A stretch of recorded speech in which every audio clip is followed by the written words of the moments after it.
Before we jump into the show, I want to let you guys know that this show is being sponsored by PristineAuction.com. They have hundreds of daily auctions with brand new items every single day. Everything is JSA certified, so you know it's all 100% authentic. It's free to join, it's free to bid, and you only pay when you win. Check out PristineAuction.com and let them know that you heard about them from Sleeper Wire. That's PRISTINE auction.com.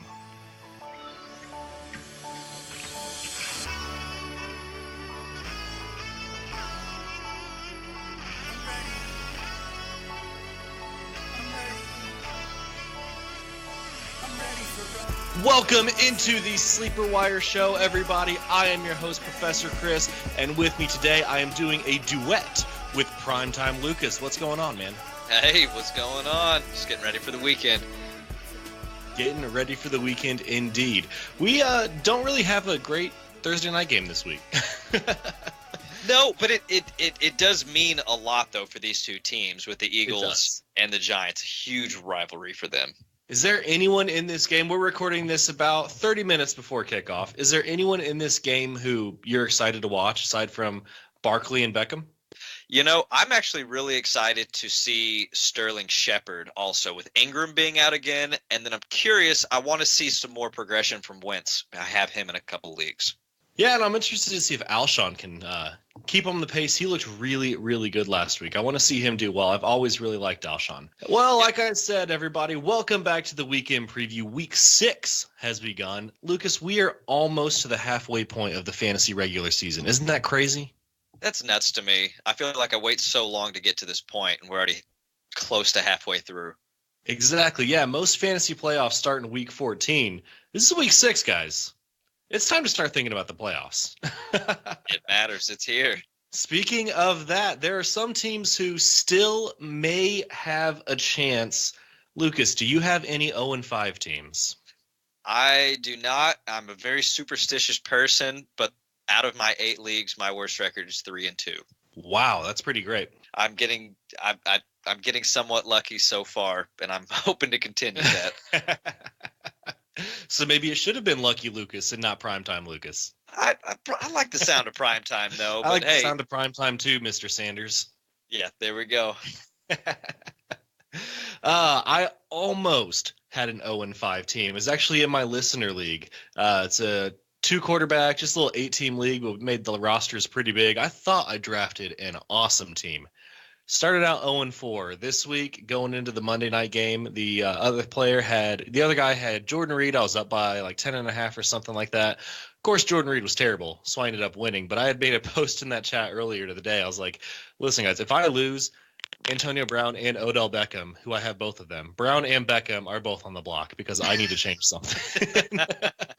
Yeah, I don't think that they wanted to be traded because they called to the fantasy gods and said, hey, let's give this guy a win. Yeah. If you have a moment, I have a pretty bad beat this week. So no BS. I was going into the Monday night game. I had locked up 7 of my 8 wins. I went into the Monday night game, the only game left in question. I was down 28 points in a half-point PPR. I had Michael Thomas, Kamara, and Chris Thompson going. I lost by 1.7 points. If Chris Thompson had caught that hospital ball from Alex Smith for the 2-point conversion, I would have won. But Alex Smith got Chris Thompson killed and then also made me lose. Well, speaking of losing here and not losing, as you said, how many 5-0 teams do you have? I have 2 5-0 teams. All right, I do as well. And one of mine, I actually only needed 9 points from Alvin Kamara last week. It was a it's a full point PPR, but half point per carry. And he got me 9.9. So I won by like 1.5 points or something like that. You lucky dog. Yeah. I thought I had it locked up. Oh, Alvin Kamara, I only need 9 points. Squeaked. If he does that in the first quarter. Come on. I know. Oh, that was squeaked by. Yeah. But, guys, if you do have an 0-5 team, it is not time to completely panic yet. Yes, there is still hope. Yes, you do have to go on a tear from here on out. But I'll give you guys a heads up. I won a championship 2 years ago with a 7-6 team. So your goal is just make it to the playoffs. If you can just make it into the playoffs, anything can happen. There is still time. Now, once you get to like the 0-6 and 0-7, if you lose this week, maybe it's time to start thinking about next year if it's a keeper league. But 0-5, there's still a chance. Don't give up yet. Well, guys, we have a great show for you this week, just like every week. We've got the start sit for our weekend preview. We have our Flex Those Muscles segment and our Streamer Wire segment where we hit you with those streaming quarterback and tight end options. Lucas, you ready to get into the matchups? Let's go.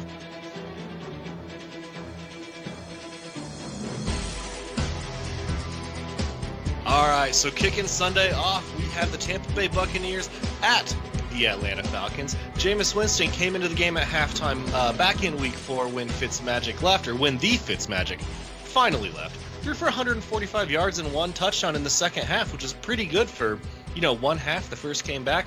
Did have a bye week last week, so that's why we didn't see anything from him last week. Mike Evans has had at least 6 catches in all 4 games this season. Week 4, only 6 for 59 after putting up more than 22 points each of the first 3 weeks. Lucas, is he a wide receiver 1 with Jameis? Because he certainly wasn't last year. I want to say yes. I want to say yes because Jameis had a nagging throwing shoulder injury all season long. So I think they can get on the same page. All right. There you go, folks. I do too, for what it's worth. And hopefully he is completely back. Do you like him this week as a stream against the Falcons? How did you know? Let's leave that one for now, and we may cover that at the end of this show. Hint, hint, wink, wink. That's right. Chris Godwin, only 15 catches on the season. He put up 2 for 22 last week. The first game, not last week, Week 4. And it was the first game that he didn't get into the end zone. Is he startable? So start, sit, Chris Godwin. Yes, startable. Preseason darling with Jameis. Okay. Deshaun Jackson, over 100 yards 3 times this season. He's only had 1 bad week. See, top 20 against the Falcons? This could be a shootout. My gut says no. And it does only take 1 play. It does, and so flip your coin on whether or not you think he's coming down with that. There you go. Moving to the Falcons side of the ball, Matt Ryan is an auto start at this point. He looks like he's back to his 2016 ways. 1,600-plus yards through the first 5 games of the season. Only 1 touchdown last week, but look for him to bounce back. This Bucs defense is not good. The Falcons are at home. I think he's going to have a big week. What about you? Yes, I agree. All right, talking about the running backs here. Devonta Freeman is doubtful for Sunday.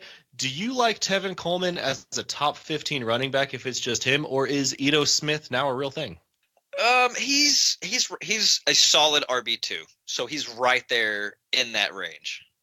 Yeah, I think I have him ranked right at 15 this week. Okay, we agree there. Yep, as long as Freeman's out. Yes. Yep. Which we assume we think he's going to be. Yeah, he's doubtful. I'm pretty sure he's not going to play. Julio Jones, 34 catches on the season. He's had at least 5 every single game. Double-digit points in PPR every single week, including 2 monster, classic Julio Jones games. Is he ever going to score? I feel like each week we talk about this, and this is the week. Nope. This is the week. I think it's time to stop predicting touchdowns for Julio Jones. Yeah, I don't think he scores a touchdown. I think he scores at least 2. There we go. At least 2. You can't. If you say 1 touchdown, he's not going to do it. That's right. If you say 2 touchdowns, there we go. That's more his thing. Calvin Ridley is ranked in a lot of people's top 20s. Where do you have him? Do you think he's going to finish top 20? I mean, obviously he's got that potential. He's got that 3 touchdown in a game potential. We've seen it this season. Yeah, he's still not seeing a ton of targets. So talent-wise, it's there.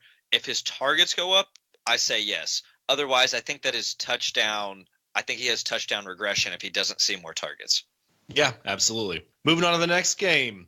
Chargers at Browns. Phillip Rivers had at least 2 touchdowns every single week this season. 13 on the year, which is tied for his career high through the first 5 games of a season. And only 2 picks, which is a big change from 2 seasons ago when he led the NFL in picks. I think he had 19. Keenan Allen, on the other hand, currently only the wide receiver 25 in PPR. Not having a good year, right? Everybody's down on him. Except that he does have 32 catches on the season, which is pretty solid. He was 8 for 90 last week. Is he a buy low candidate? I know you are super high on Keenan Allen. I am too. I really like him. We really like him. Is he a buy low candidate, or do people still want too much for Keenan Allen? I think that it's early enough in the season that people invested such a high pick on him, and because Phillip Rivers and the rest of that offense is performing, that people still want a lot for him. They're not ready to let him go cheap yet. So if you had him, are you still wanting the same amount that you would have week 1? Yes, because to me, the only thing that's keeping him there where he's at right now from producing has been the usage of Melvin Gordon and Austin Eckler, but he is still an elite talent, and Rivers is slinging the rock, and I like their schedule going forward. I think Keenan Allen has a strong rest of the season. Oh, yeah, I absolutely agree. Speaking of slinging the ball, Mike Williams, we like him a lot here at Sleeper Wire, but he's put up 2 straight duds after having double-digit points the first 3 weeks. Starter sit Mike Williams against the Browns. Ooh, I have him in like 5 leagues. I'm starting him in 2 of them. Okay, so he's not a for sure start. No, he's not. Yep. I think I'm playing him in 2 of the leagues. I have him in as well, but I keep going back and forth on that. Yep. Talking about the running game here, Melvin Gordon, still an absolute stud, having a great season.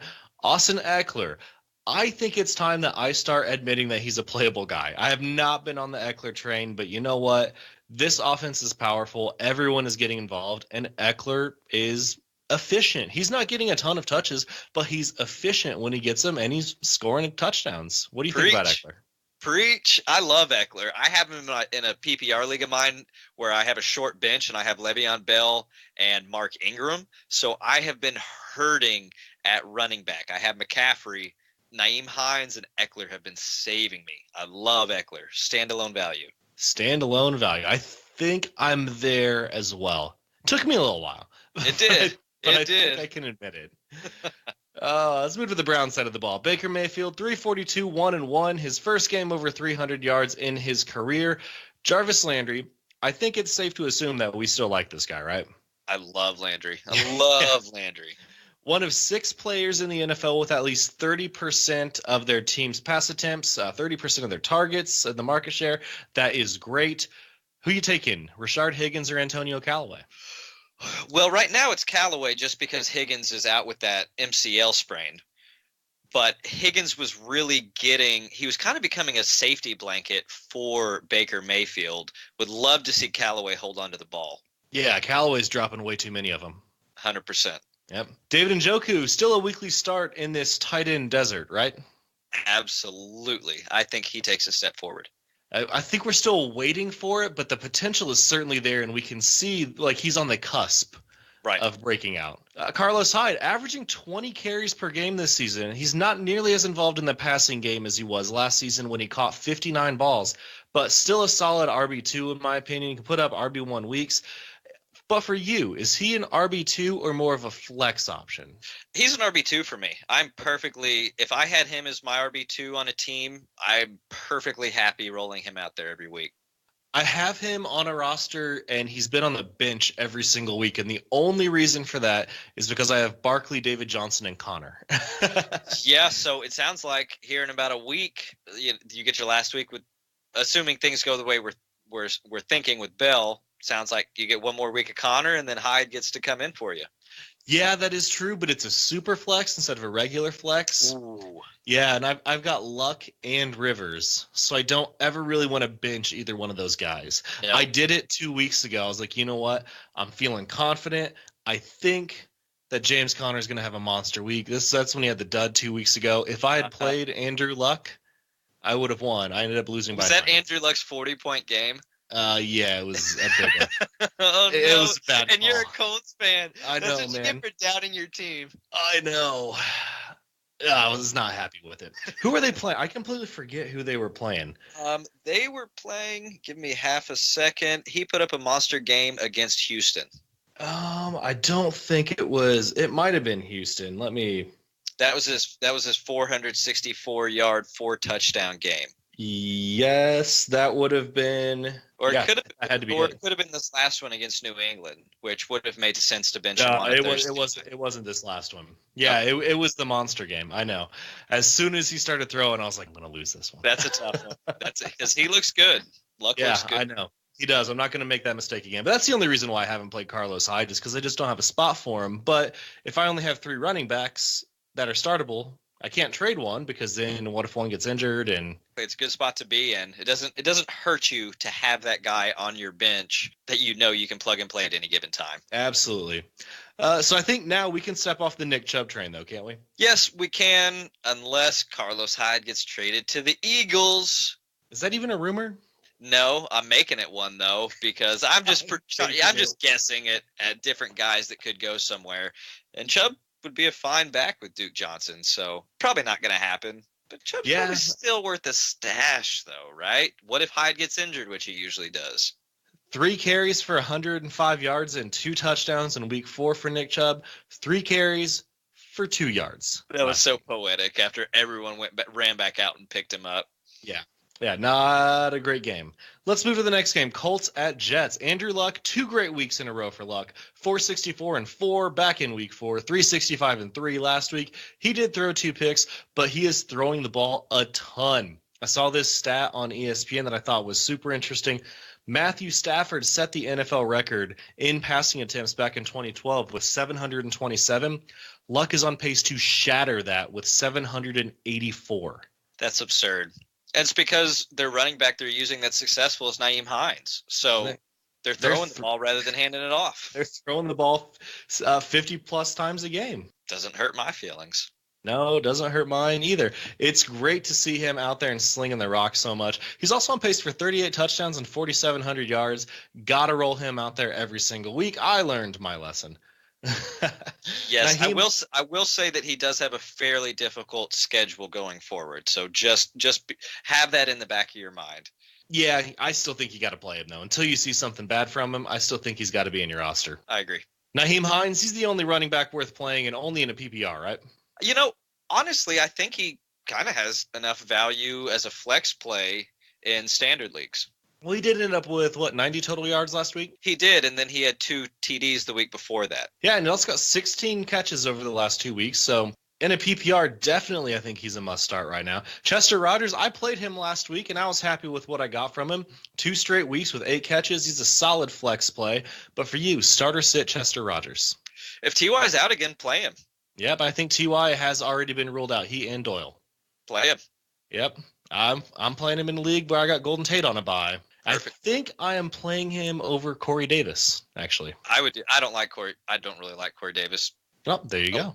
Like the talent, hate the Titans offense. Oh, yeah, for sure. 100% agree with that. Let's finish up this game here, at least the Colts side of the ball. Eric Ebron, 9 for 105 and 2 touchdowns last week. It would have been 8 for 104 and 1 touchdown if Eric Swope had gotten into the end zone on that catch in the fourth quarter.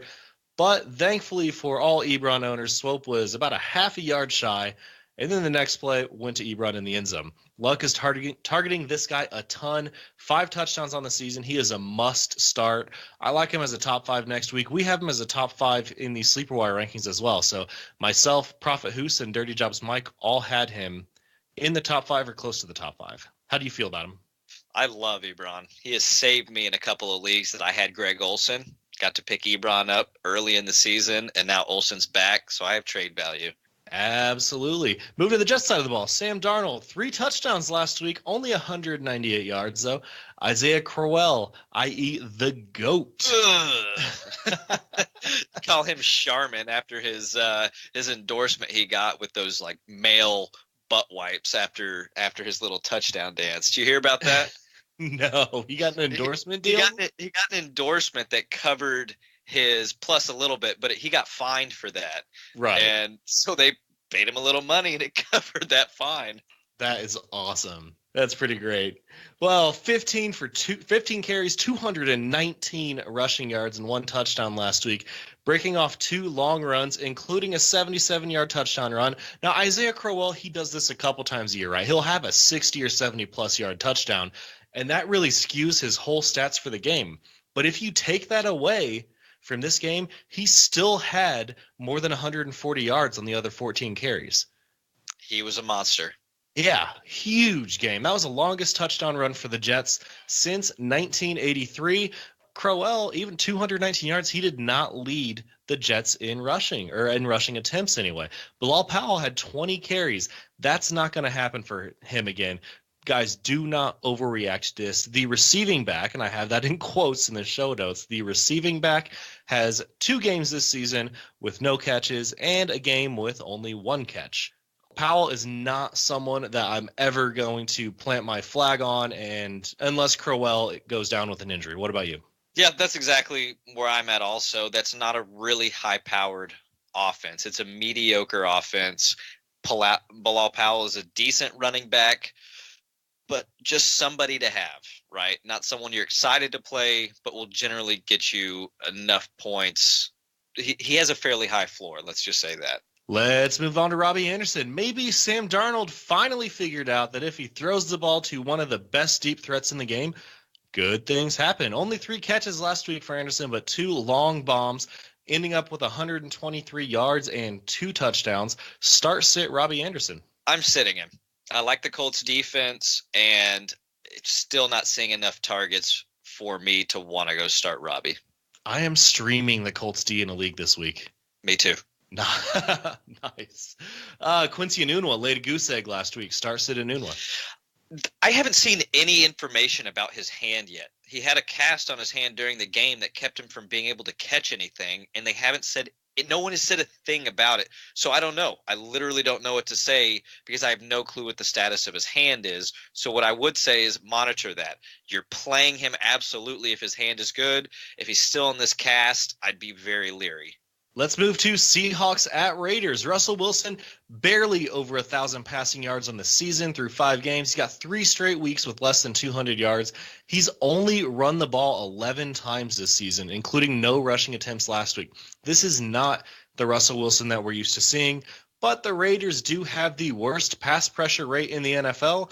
So John Gruden, that trade for Khalil Mack, when you got rid of him because you thought he was being a baby, and then you come out in an interview and say, well, we've got to put pressure on the quarterback. So you just traded Khalil Mack. If only you had a player that could do that. Yeah. In some world where that could have happened. Oh, man, Gruden's an idiot. Anyways, Chris Carson or Mike Davis this week? I'm leaning, my gut says Mike Davis has the bigger week, but I'm hoping it's Chris Carson because I have people playing Mike Davis against me out of necessity in a couple of their leagues due to bye weeks. I'm leaning towards Chris Carson until he gets injured again, and then back to Mike Davis. That's fair. Doug Baldwin, only 1 catch for 1 yard last week on 1 target. That's just horrible. Start sit Baldwin against the Raiders this week. I think, because they're playing over in London, right? I think go ahead and play him. Is it the London game? This is the London game, and they flew out on Monday or Tuesday. I'm not 100%. I know that they play at 6 or 7 o'clock London time, which actually correlates to the noon game. So we're going to wake up, and the Raiders and Seahawks are going to be playing, or at the one Eastern games. So I'd go ahead and play him. I think that he balls out over there. Hey, I'm in Central too. It's the noon games. That's right. They're the noon games. Tyler Lockett is a top 20 wide receiver so far this season. He's found the end zone 4 times. He leads the Seahawks in targets, receptions, yards, and touchdowns, which, I mean, let's face it, who else would be leading it? Start sit Tyler Lockett. You got to start him. Tyler Lockett or Chester Rogers. This is the league where I'm playing Rogers over Tyler Lockett. I'm still on the fence about it. I want to get your thoughts. Standard Lockett, PPR Chester. All right. I think that's what I'm going to go with. Moving to the Raiders side of the ball, Derek Carr, a week after throwing for 437 passing yards and 4 touchdowns, he went 268-1 last week. Is he a top 12 quarterback against that bad Seahawks secondary? Just keep in mind that in the 4 losses for the Raiders this season, those 4 games, he only has 3 touchdowns in 4 games. Top 12? No. That's not where I have him. I have him somewhere around 14-15 this week. All right, yeah, I don't think he's going to be there either. Marshawn Lynch started off the season super hot. Running back 1 through the first 4 weeks, or a running back 1 through the first 4 weeks. Fell off the wagon last week, 14-plus points through the first 4 weeks, only 9 carries for 31 yards last week. Do we trust him against the Seattle defense? They've allowed more than 22 fantasy points per game to opposing backfields the last 3 weeks. Are you playing Lynch if you have him? Absolutely. Yep, same here. Amari Pooper, 1 for 10 after 8 for 128 in week 4. So far this season, he's been terrible. Great terrible, great, and terrible. So he's got to be great this week, right? Hey, that's what the pattern says, so it Yeah, has to be right. mathematically speaking. I like Jordy this week. I have to be honest. I like Jordy early, and I think he outproduces Cooper. Speaking of Jordy Nelson, he got a touchdown each of the last 3 weeks. He's the wide receiver 9 in fantasy since week 3. Isn't that crazy? It doesn't seem like it. No one's given him the love. No one wants to give him the love, and it's going to be too late because he's on all of my teams. So when I say start sit Jordy Nelson, you're going to say start. Yes, if you need him. I don't have him in my lineup because I don't have him over Edelman or Sanders. What about Jordy or Chester Rogers? Chester Rogers, I think, just based out of necessity for Andrew Luck. All right. Jared Cook, 30 catches on the season, 2 monster games. How's he going to be against Seattle? Top 5? Top 10? 6 or 7 probably. Yep. I think he could put up a big game as well. Let's move to the Panthers and Redskins game. Cam Newton, a couple down weeks so far this season, but his rushing floor is more than making up for his down weeks in the passing game. Auto start, QB1 any given week. Christian McCaffrey, 20-plus PPR points the last 3 weeks, 27 catches on the season. That's a little bit skewed due to his 14-catch, 102 receiving yard game back in week 2, but still a top 10 running back most weeks. Devin Funchess, not a great wide receiver. Nothing more than a wide receiver 3 play for me at this point. I think he's barely a flex option. You can find better wide receivers on waivers. Agree or disagree? Right now, because the guys that are there, you're looking at like a Kiki Cootie. I think I'd rather have Kiki. So, but they're about in that level. All right. Let's move on here. Greg Olsen, we mentioned him a little bit earlier, should play this week. He fractured that foot again in week 1, but he said he wanted to be back in 4 to 6 weeks, and that time frame has certainly worked out. Start sit Greg Olsen. As long as he's good to go and gets the clearance, play him. Same thing. We have him in our Scott Fish Bowl league, and we're playing him there. Good. Alex Smith looks like he's back to being Alex Smith. His 2017 season was a fluke, and I think most people probably recognize that. Even though you were playing him every week last year, most people recognize that it was a fluke. He's not even really a streaming option, in my opinion. Chris Thompson and Adrian Peterson both took some serious hits this past week. Just Alex Smith is holding the ball way too long, and he's just hanging his running backs out to dry. Chris Thompson did not need to get hit that hard. I'm still fuming over this. I can feel the heat radiating from my body. I was so upset that he left AP first play of the game, first series. AP gets killed, almost gets his knees busted off, and then he holds it so long that he waits for that linebacker. It's like he wanted that linebacker to hit CT like that. Oh man, I was upset. Yeah. If I was Chris Thompson or Adrian Peterson, we would have had words at the end of that game. That's right. I'd be telling my O-lineman not to block and let Alex Smith take a couple of hits. There you go. No, don't really do that. I know that's poor etiquette, but it did not make me happy to see that. No, not at all. Jordan Reed, he's been healthy. What's wrong with him? Why is he not good? Alex Smith. That's going to be my answer to everything about the offensive woes for the Redskins right now is Alex Smith. Speaking of Alex Smith, no Redskins wide receivers are good enough to play, right? Right. All right, there we go. Moving on. Bills at Texans. And I only put one Buffalo Bill in the show notes. There's only one that's worth talking about to me. LaShawn McCoy finally had a good game, 24 carries for 85 yards. Good things happen when you give the ball to LaShawn McCoy. Maybe they're finally understanding that, but there's no one else that we need to talk about, is there? Nope. Allen's kind of fun to watch on busted plays. Other than that, nope. So you watch it hoping for a busted play. That's really what you're looking for with the Bills' offense is hoping they don't execute something. That's exactly right. And honestly, their defense is pretty good. Honestly, I'm more interested in the fact that Buffalo Bills fans seem to have stopped coming up with creative ways to destroy white tables. I haven't What, the seen a lot of Bills those Mafia? videos. Yeah, Yeah, exactly. Bring that back again. Bills Mafia, where you at? Come on. I mean, I'm talking about like the white tables that are, completely on fire and the guys jumping off of like a Volkswagen bus. Bring that back. Bring Barstool it back. Sports, where you at? There you go. Yep, bring that back. That's the best part of watching a Bills game is seeing that beforehand. Moving to the Texan side of the ball, Deshaun Watson, 1,600 plus passing yards this season, 1,621. He's been over 300 for 4 straight weeks. He has thrown a pick each game, but that doesn't hurt too much when you're throwing for over 300 yards a game. Lamar Miller, likely to return this week, but he's still got the questionable tag. He's still the majority shareholder of snaps in that backfield, but we simply can't trust Lamar Miller, in my opinion. So I'll kick it to you. Start sit against the Bills this week, Lamar Miller. Sit. Yeah, I agree. Alfred Blue, 20 carries last week. You think, oh, volume's great for a running back. 46 yards. That is absolutely horrible. Those 8 catches that he received are not going to be there if Lamar Miller is back. Alfred Blue is droppable if Miller is playing, and Foreman is likely coming back soon. What do you think? Is he worth keeping on your team, or should he be on waivers?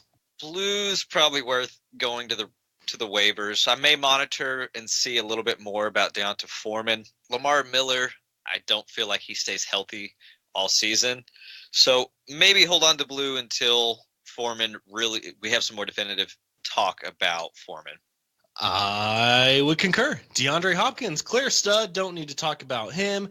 Will Fuller, only 2 for 15 last week after getting a touchdown each of the previous 3 weeks. I still believe in Will Fuller. I said it last week on the show. I still believe it. He's got the questionable tag, but I think he's going to play.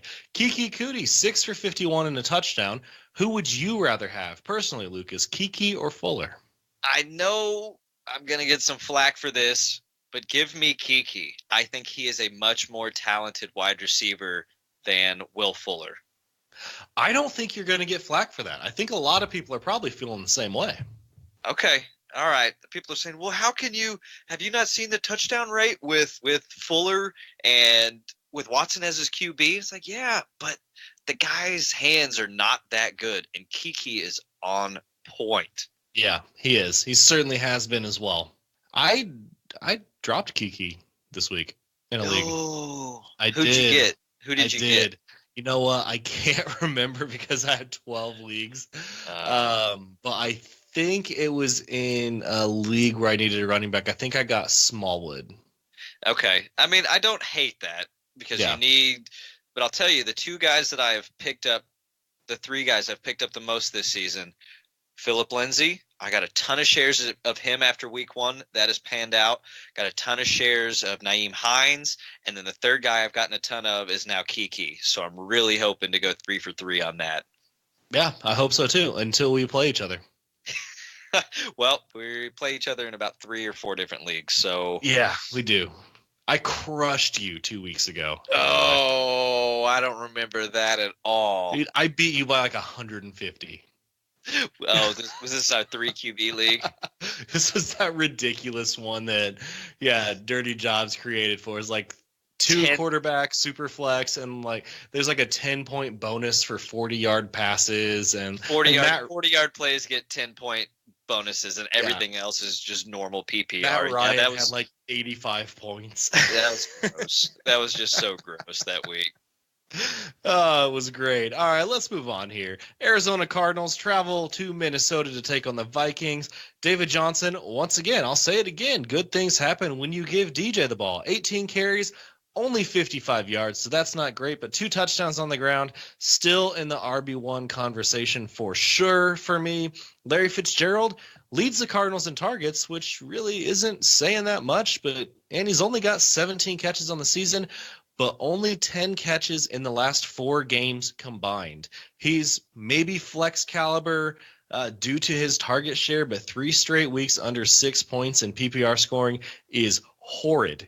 You may be able to find this guy on waivers if he puts up another dud against the Vikings. Lucas, are you willing to drop Fitz if he puts up another 4 or 5 point performance in PPR? I'm so close because I do have him in one league, and it is a PPR league. It's been so painful for me because that's that same league I had Mark Ingram and Le'Veon Bell. It's been very painful. Somehow I'm still 3-2 in that league. Larry the legend, please come back. Please come back. Yeah. I need you. No, it's Larry the Legend should not have come back is what it is. Oh, man. Yeah, this is not great. Yeah, Not this is great. ugly. Christian Kirk actually has more catches than Fitzgerald on the season. He's got 19. Had a 75-yard touchdown last week on the Cardinals' first play of the game from scrimmage anyway. Then only 2 catches for 10 yards the rest of the game. Is he even worth picking up or just sort of leave it right now? Maybe as a stash, but he's not somebody that I'm going to be playing. Yep, I would agree. Move to the Vikings side of the ball. I'm excited to talk about this team. Kirk Cousins has been great this season. The Cardinals just let C.J. Beathard throw for 349 yards and 3 touchdowns. I'll say this, don't worry about Kirk Cousins ever. He may have those down games, but, I mean, he's an auto start, right? Am I wrong there? No, you're playing Kirk. Yeah. Absolutely.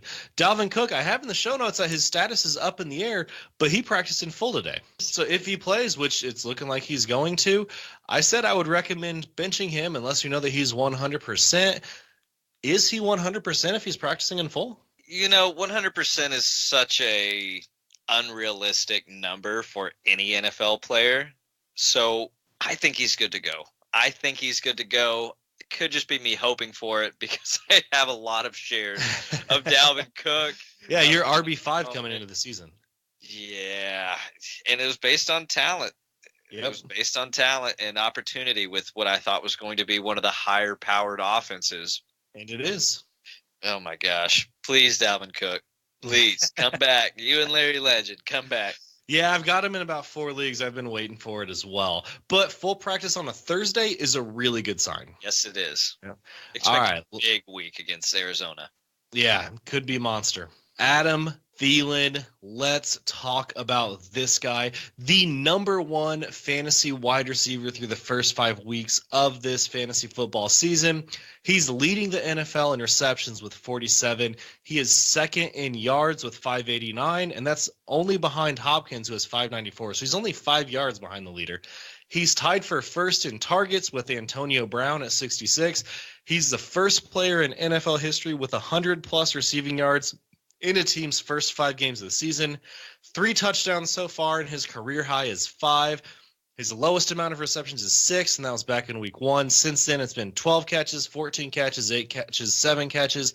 This guy is awesome, and anyone who passed on him in the 3rd round is kicking themselves right now. That's right. And I can't believe I got to keep him for a 9th-round pick in a league. That has to feel pretty good, and it makes people feel...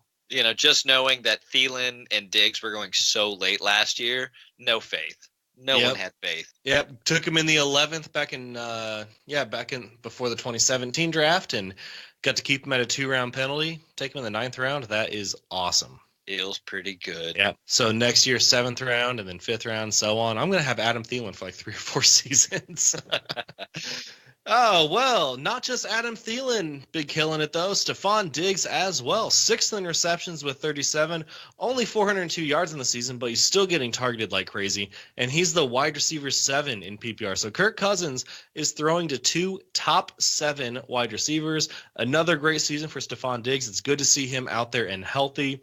Kyle Rudolph, the tight end 6 on the season, just about where I was predicting him. I have him as my tight end 5 coming in, so he's still right around the area where I thought he was going to be. 23 catches, 229 yards, and 2 touchdowns. And he is also tied with Gronk and Kittle for 5th out of all tight ends with the 23 receptions. Every single part of this Vikings passing game is phenomenal, especially when Dalvin Cook comes back and helps that running game not look terrible. This offense is going to be great, even better with Dalvin Cook. Sign me up. Yeah, absolutely love it. All right, that's enough about me gushing over Adam Thielen. Yeah, how do you feel about the Vikings? Oh, my God, love them. Even better that I just moved to the Twin Cities. That's super excited to watch these guys. Yep. Let's move on here, though. We could talk about Adam Thielen all day. Steelers at Bengals. Ben Roethlisberger, a great game last week. Only 250 yards, but 3 touchdowns. He's had 20-plus points this season, on pace for 5,300 yards and 35 touchdowns. He's thrown 6 picks through 5 games, but Roethlisberger's a must-start each week, right? Yes, how is he not? Especially with Le'Veon coming back, who had what did he Maybe. have? 85. Well, so let's assume that he did. He had 85 receptions last year. You have a running back like that, and then you have Juju and Antonio. You expect all three of them to have big games. So how does the QB not, right? Absolutely. Yeah. Speaking of Juju and Antonio, I don't even have any stats in there. It just says clear stud next to their names. We don't even need to talk about these guys. Both getting double digit targets every week. They're both auto starts. Vance McDonald or Jesse James, because it seems to go back and forth every 1 or 2 weeks. Are either one of them startable? I'm not comfortable or don't love starting either of them. Same here. Yeah, that's really where I'm at. Yep. Steelers Bengals games are usually pretty ugly. Who's Vontez Burfict going to try to take out this time? Hard to say. Hopefully nobody. You can't say nobody. Nope, I'm not putting any bad juju on anybody. So, all right, Juju, you heard it here. Vontez Burfict is gonna try to take Juju out of the game. There you go. Let's talk about the Bengals here. Andy Dalton came back down to earth last week after 4 straight games of 2 or more passing touchdowns. Only 248 for 1 touchdown and a pick last week. Is he streamable at home against the Steelers? Like I said, these games are usually ugly. This is one that I'm not going to just because of what you said. It's something about these two teams. They're ugly games. They're usually ground and pound. I want to say this is going to be where fantasy dreams are made and there's tons of points to go around. But I have this nagging little thought in the back of my head that, doesn't happen that way. And there's a ton of fantasy relevance in this game, too. So you not only got Big Ben and AB and Juju and James Conner, but you've also got AJ Green, Joe Mixon, Tyler Boyd. Speaking of Tyler Boyd, 43 targets on the season, only 4 for 44 last week. Start sit Tyler Boyd. Start him. I agree. Who gets more targets, AJ Green or Tyler Boyd? I'm hoping Boyd, but probably AJ. It hasn't been the case. I know. See, I'm hoping Green, but probably AJ. I don't have any shares of Green, just because I didn't like him. Probably Boyd. Yeah. Yeah. I would love it. I would love it to be Boyd. I don't have any shares of AJ, and it's not because I didn't like him. It's just because of how my drafts all fell. Yeah, just same here. 12 leagues, no AJ Green for me either. I do have Tyler Boyd in a couple leagues, so that's good. CJ Uzomah seems to be the tight end to own in Cincinnati, but barely streamable, really. He played 91% of offensive snaps for the Bengals, ran routes on 78% of Dalton's dropbacks, but only 2 targets. The Steelers are allowing a lot of points to opposing tight ends, but he's hard for me to trust. Is he streamable? Because he seems touchdown dependent. I would say he's probably streamable if you need a tight end because you have one on bye or whatever this week. But he's not someone that I'm happy about streaming. But he would be a target for me. Let's move on. Bears at Dolphins. Mitch Trubisky, 354 yards and 6 passing touchdowns against the Bucs week 4, throwing up 43.5 fantasy points. Don't overreact to this. Miami's secondary is better than what they're given credit for. It's the strongest part of that defense. Jordan Howard hasn't been amazing. In that blowout, he only had 11 carries. I get that Trubisky was on fire, but you got to think that Howard is going to be more involved, right? You would think so. They used a lot of Tariq Cohen that game, which has not been the case before that. Yes, they did. Well, the Dolphins have allowed the 3rd most fantasy points per game to opposing running backs, so this could be a great game for Howard. But as you mentioned about Tariq Cohen, 13 carries for him that week, and he was more efficient too. 7 catches for 121 yards and a touchdown. Monster game. Start sit Cohen against the Dolphins. If you need him, start him. Yep, I'm going to say he's a start as well in a PPR. Allen Robinson, only 19 catches on the season, but he did get in the end zone week 4. The Bears blew out the Bucs. Trubisky threw 6 touchdowns, and Robinson only had 2 catches. Right now, for me, I think he's a flex option, not a wide receiver 2. What about you? He was one of my guys that I talked about not wanting because of where he was going in drafts this year. I have 0 Allen Robinson shares. Partially, I didn't believe in him. Partially, didn't believe in Trubisky. Flex is about as much as I'm willing to say for him. Yep, same here. Start sit Taylor Gabriel. He had 7 catches for 104 yards and 2 in that blowout win. I kind of like Taylor Gabriel. He's filling in nicely. All right, Gabriel or Allen Robinson? I think I still have to lean Allen Robinson. Yep, same here. Trey Burton also only 2 catches that week, but he got 89 yards and a touchdown on those 2 receptions. 2 touchdowns on the season, 3 straight decent or good games for a tight end. Trey Burton or David Njoku? Njoku for me. All right. Moving to the Dolphins side of the ball, not much to talk about here. Kenyon Drake, only 11 carries over the past 3 games. He was involved in the passing game last week. 7 catches, 69 yards, and a big touchdown. But he's just not getting the rushing down work. Start sit Drake against the Bears. Got to sit him, in my opinion. Yeah, if you need him, go ahead and play him. But I'm assuming most people have better options. Yeah, the Bears defense is no joke this year. Frank Gore, on the other hand, 29 carries over the last 3 weeks. He's the one getting the rushing down work. Is he a flex play or not even worth owning? I think somewhere in the middle. Running backs are pretty shallow right now, so he's worth owning, but not someone that I'm starting. All right, let's move on. Rams at Broncos. Jared Goff, 1,727 passing yards on the season. A week after going 465-5 against Minnesota, he threw only 1 touchdown against the Seahawks, but granted, he did lose Brandon Cooks and Cooper Kupp to concussion, so that really affected him. But both of those guys have shown signs of improvement, so they could very well play. If they're both out, temper expectations for Goff against Denver in Mile High Stadium, but if they're both playing, I think you got to play Goff, right? Yeah, the one thing I would say about Goff is that is still Todd Gurley's team. So Todd Gurley's always going to get his. Sometimes Goff is going to go off. You want to hope that some of Todd Gurley's touchdowns are passes from Goff. Well, we'll get to Todd Gurley in just a second because a couple things I want to say about him as well. Before that, Robert Woods, 5 catches for 92 yards, another good week for him. Over the last 3 weeks, I thought this was amazing. He is the number 8 player in fantasy football at any position. Not wide receiver, not position player, the number 8 overall at any position, including quarterbacks, over the last 3 weeks. That's absurd. That's ridiculous. Robert Woods, right? He's an absolute must start, especially if Cooks and Kupp miss. But, I mean, even if they're playing, you still have to start Robert Woods. Todd Gurley, though, 9 touchdowns on the season so far. He's on pace for 28 touchdowns on the season. That is pretty awesome. That's almost like that's Sean Alexander-esque. I love Todd Gurley.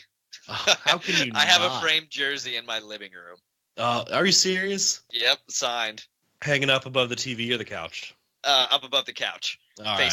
Facing the TV. So he's watching himself on Sundays too. That's right. Well, he's scored at least 1 touchdown every single week. He leads the league in touches and total touchdowns. Todd Gurley is an absolute stud. Well worth that first overall pick. Case Keenum sucks. That's Broncos fans. I know a lot of you were excited because you no longer had Paxton Lynch and Trevor Siemian, but now you see what everybody else saw. Case Keenum, just terrible. Lucas, who you taking, Royce Freeman or Phillip Lindsay? I like both of these guys, but Phillip Lindsay is the more explosive player, so Phillip Lindsay for me. I dropped Royce Freeman in a league this week. See, the only reason I'm not doing that is on the off chance that Lindsay gets hurt. I dropped him for Alfred Morris. Okay. I don't hate it because Morris is playable. Right yeah, now. and Freeman was not in my starting rosters, but I feel like I picked up a guy who I can start for a week. Yes. Yep. So that's okay. But I do think he is droppable if you need to. You don't have to hold on to him. Even though you did draft him in the 3rd or 4th round, I don't think you have to hold on to Royce Freeman. Demaryius Thomas got into the end zone last week finally. 5 catches, 105 yards, and a touchdown.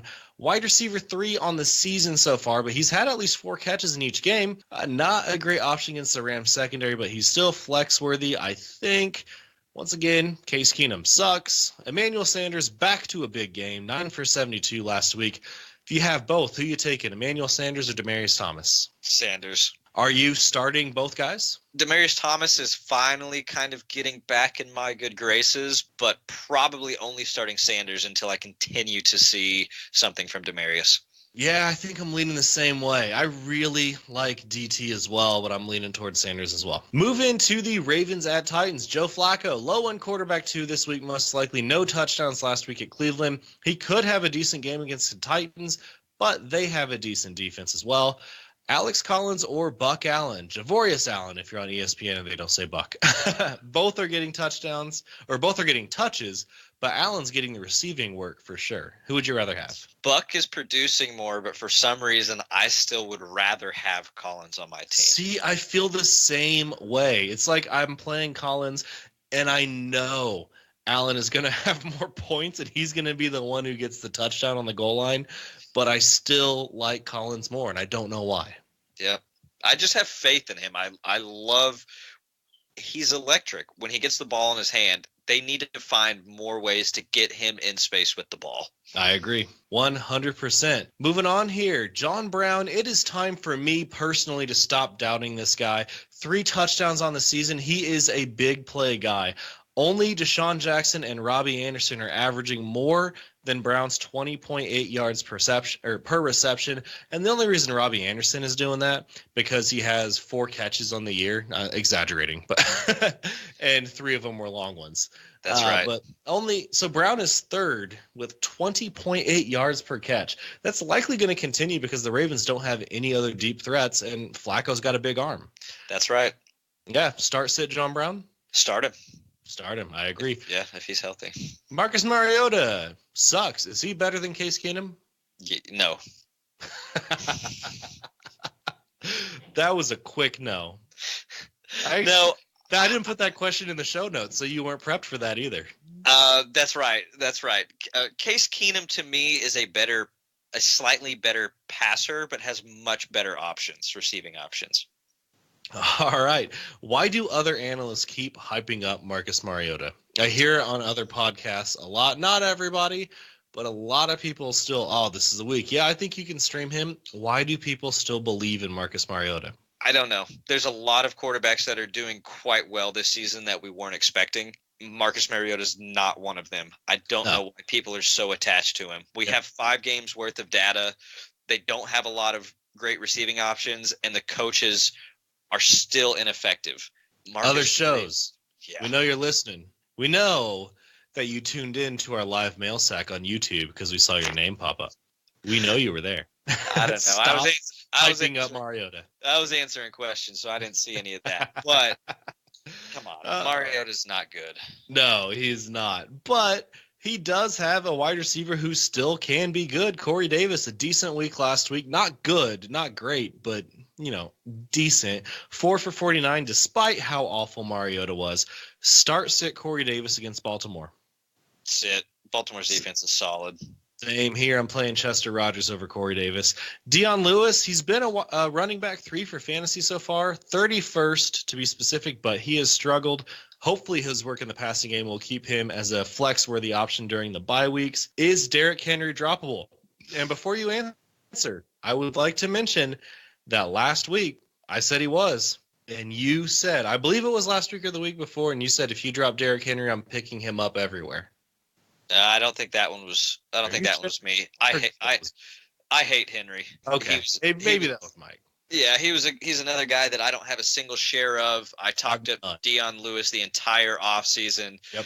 The only reason I hope for the Titans and Marcus Mariota to do well, honestly, is because I like Dion Lewis a lot. So that's really my hope still. He's a better overall player than Derrick Henry. Yes. That's flat out. That's exactly how it is. It's not like Henry's not getting touches. He is. He's just bad.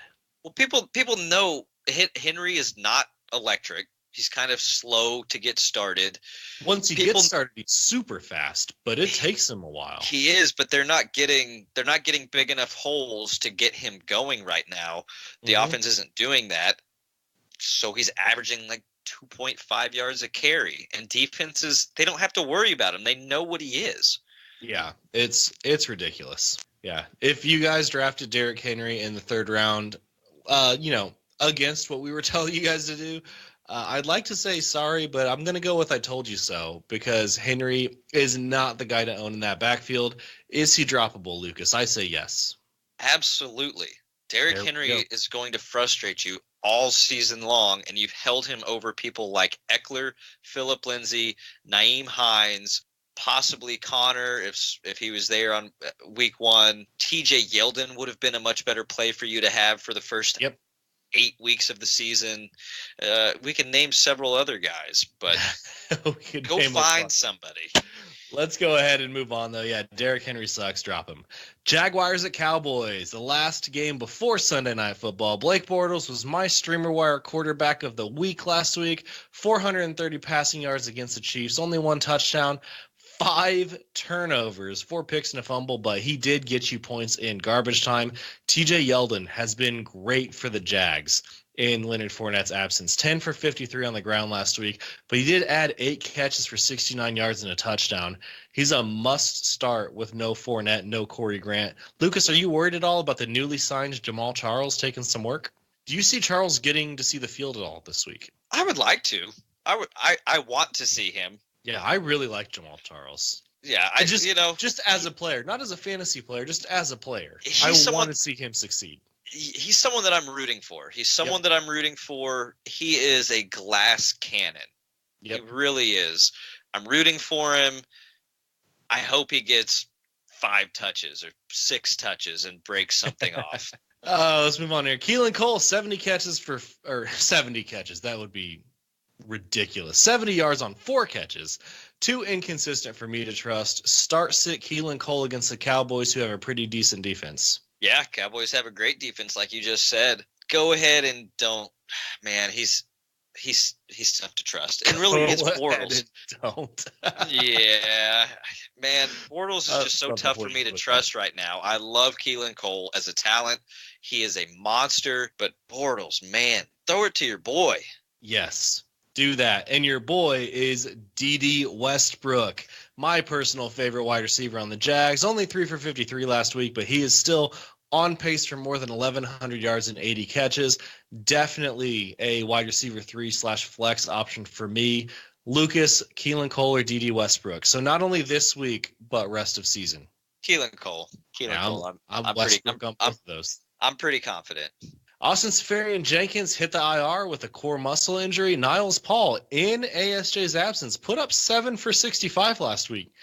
Is it worth rolling the dice on him? And I'm not going to answer this. Hint, hint. If you need a tight end, I'm going to say yes. Let's move to the Cowboys side of the ball. Dak Prescott, only 5 passing touchdowns on the season.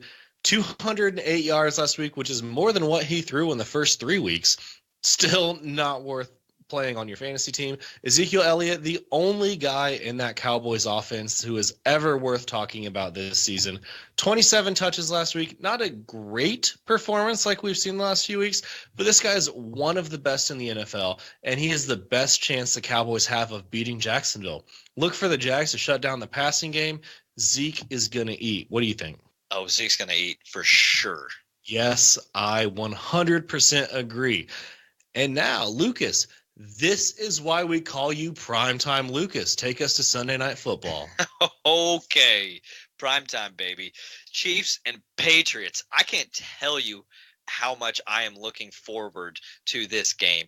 Play every single person on both teams. My opinion. Let's start with the Chiefs side. Pat Mahomes. This is going to be a shootout.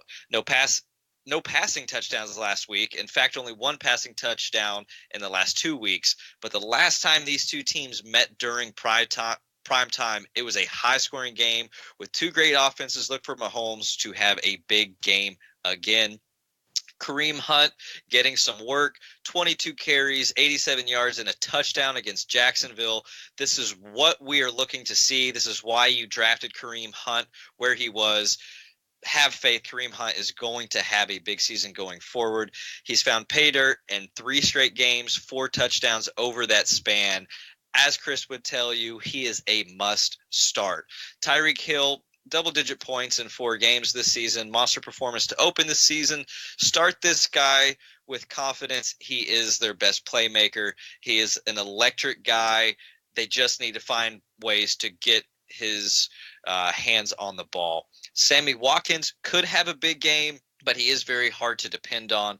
He did have 6 for 78 last week, as Ramsey was on Hill for a lot of the time, but he's on an 80 catch pace for the season, which is pretty decent, And this could be a big game, as we are reiterating again. Travis Kelce, the number 2 tight end on the season, 15 or more points in 4 straight weeks, which is just absurd for a wide receiver. I mean, for a tight end playing like a wide receiver. Got to start him, of course. Anything else to add there on the Chiefs side, Chris? No, man, you hit everything perfectly.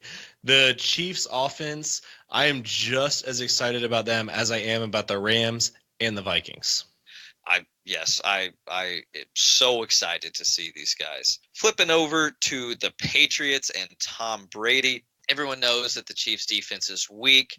He now has Edelman back. He has Gordon that's starting to get the flow. Hopefully we have a healthy Gronk. James White's a big factor in the passing game. He's going to pick them apart with his usual dink and dunk passes. Look forward to the Patriots getting all the calls at home once the Chiefs start scoring. I do hope that he airs it out. I put that in the show notes. And, I'm hoping that he airs this out. I want to see some Gordon downfield stretching this and getting the Chiefs defense on its heels. Next, we're going to pop over to James White and Sony Michel. Who would you rather start, Chris? I think you got to stay with James White if it's a PPR league. I don't know how you bench him. Sony Michel, obviously you want to play him as well. The Chiefs defense is not good, but I don't know how you bench James White. You don't. And honestly, I don't know how you bench Sony Michel right now either. So if you have them both, you're playing them both, especially in this game. I can't reiterate enough. Start everyone, except for maybe Hogan. But even he could possibly. Yeah, Hogan's droppable. On to Julian Edelman. This guy looks great. He did have that one drop. I'm going to let that pass for now. He still seems to be the guy for Tom Brady. They haven't missed a beat. 7 for 57 in his first game back from the suspension. Probably going to get double-digit targets if you ask me. Rob Gronkowski is the number 7 tight end on the season, which is not what people were expecting when they drafted him in the second round. I mean, this guy is a second-round pick. First tight end taken off the board each year, but he's still a must-start. Expect for him to have a huge bounce back game here. Sunday Night Football is really where the Patriots shine. Yes. They like it when eyes are on them, or at least Belichick. Actually, everyone on that team. Let's be honest. Everyone on that team loves the spotlight. Yes, they do. Moving to Monday Night Football, we're all so excited for what may be a very underwhelming game without Jimmy Garoppolo for the 49ers. Garoppolo wasn't that good anyway. Oh, I think he was efficient. Let's say that. I think Garoppolo was fairly efficient, and I think he would have come into his own. But I was also someone that liked Garoppolo quite a bit. So we pretty much guarantee that Sleeper Wire guarantees that Sunday night is going to be a shootout, and Monday night is probably going to even that out by being garbage. Look for the Packers to get out to a big lead at home, and CJ Beathard being forced to throw to save any kind of production for that team. What do you think? Oh, I completely agree. I'm going to talk about this a little bit later too. So we can just skip straight to Alfred Morris. Okay, let's go on down to Alfred Morris. I think you got to play Morris with Breida most likely missing this week, or at the very best being severely banged up with that ankle sprain. Mid to high. It was ruled a mid, but that's still a 1 or 2 week injury. Yeah, ankle sprains are terrible. I've played a lot of sports, soccer being one of them. And back when I was in high school and undergrad, I was actually a skateboarder. Sprained a ton of ankles back then. It sucks. I would much rather break one. Yeah. Oh, I would just prefer to have no ankle injuries whatsoever. But yes, sprains don't heal though. They take forever, and it's so easy to retwist it and sprain it. They do. Months for those to really heal. So thank God that they have a bunch of tape. Yep. So with Morris here, what do you think? What kind of production are you expecting from him? I think Morris is a solid RB2 this week. Okay. 18 And carries last week, and I'm not going to go into Alfred Morris. I'm going to say go listen to this week's great debate. We did Alfred Morris versus Wendell Smallwood. I posted this on Facebook. I've said this plenty of times too. That Facebook is just the Mike. You may have to bleep this out. It's the fucking worst when it comes to I comes to hope you catch posting. it, Mike. I hope you catch it. Yeah, I hope you don't actually, because it just illustrates how bad it actually is. Because I post the picture of the great debate, Alfred Morris on the left, a big versus sign in the middle, Wendell Smallwood on the right, and then people are like, "With a Jai's injury, it's obviously Wendell Smallwood, you dumbass." Seriously, who are you playing this week with Breda out? You're telling me you're going to play Smallwood over Morris this week? No, get that out of here. All right. On to George Kittle. We don't like any of the wide receivers for the 49ers, but we do like Kittle. We like him a lot, especially this week. I think he's going to have plenty of targets once again, possibly, likely even garbage time targets, but they still count. Anything else to say about San Francisco? No, that's it. On to the Packers side of the ball. Aaron Rodgers, stud, GOAT. We could come up with a few other names for him. Makes people who are not fantasy relevant fantasy relevant. Talk about Aaron Rodgers all day. We love this guy. Randall Cobb and Geronimo Allison are both questionable for week 6. They do get an extra day to rest with this being Monday Night Football, but you better have a plan if you're planning on playing them, which I don't know what that would be. So make very sure. Make very sure. Since they're playing in the late game, you're going to have to make that call early in the day or on Sunday rather to see. Otherwise, you have to bench them. It's just not worth the risk. Allison did return to practice today, being Thursday, however. If they're both out, fire up MVS. Put up 7 catches for 68 yards and a touchdown last week. He's a flex option if Allison and Cobb are out. Not necessarily if one of them are playing, though. Chris, what's your take on this? You don't think that he could be useful even if only one of them are back? No, if one of them is back, I think MVS maybe gets half the production without a touchdown. That's fair. That's fair. Because you know who we also love in this game? Jimmy Graham. Jimmy Graham is slowly picking up more and more targets, and he's becoming, I believe he's going to be a go-to guy in the red zone. I know I've been saying this. It's taken a little longer than I wanted it to, but I'm expecting Jimmy to continue to have a decent rest of the season. Aaron Jones, 7 carries last week, 6 for Jamal Williams. Williams is the better pass blocker. We say that all the time. He also has better hands. They don't seem to be able to get Aaron Jones rolling, or McCarthy is just unwilling to. So what do you think? Is Jones, are you able to roll him out there with any sort of confidence? I've never been an Aaron Jones fan, and that hasn't changed. I don't want any part of this Packer run game, but the guy who's on the field more is Jamal Williams. He's a better pass blocker. He's a better pass catcher than Aaron Jones. Jones may be slightly a better rusher, but I think Williams is the better running back. That's why he's the most used running back for the Packers. I don't want either guy, don't get me wrong. But if I had to pick one, it would be Jamal Williams. Okay. You know what time it is. Time to flex those muscles. And Lucas, it's just you and I. And thank you, Mr. Primetime, for running through the Sunday Night Football and Monday Night Football games. Let's kick it off here. So flex those muscles. Just a quick this guy or this guy. No explanations. Mike Williams or Quincy Enunwa? I know you just said that. Quincy, if the hand is good. We have to monitor that. Yeah, I think we got to add that qualifier. I'm going to take Quincy as well. Tyler Lockett or Will Fuller? Tyler Lockett. I'm going to take Fuller. Tyler Boyd or Demaryius Thomas? Boyd. He's a stud. Boyd as well. Sammy Watkins or John Brown? This is a good one. This is a good one because I said play everyone in that Chiefs game, but I think you got to go John Brown. I think I'm going to go with Watkins and hope for big plays. Okay. But I do like John Brown. Good one. Alfred Morris or Marshawn Lynch? I'm going to go with Alf this week, I think. Okay, I'm thinking Lynch has a big game across the pond. They're playing over in London, and I'm expecting him to show out. He possibly could. Aaron Jones or Kenyon Drake? Kenyon Drake for me. Yeah, I don't like either guy, but I'm going to go with Drake and hope for some. Actually, you know what? No, I'm not going with Drake. I'm going to go with Aaron Jones and hope that he gets 15 carries, which probably won't happen, but It would that's why I just put be this in. it would just be too easy if we agreed with each other. That's Yeah, why. it would be. Allen Robinson or D.D. Westbrook? Give me some DD. Of course, I'm probably higher than him on most people are. Allen Robinson. Niles Paul or CJ Uzoma? I think we might agree on this one. Niles Paul. Same here. Calvin Ridley or Chester Rogers?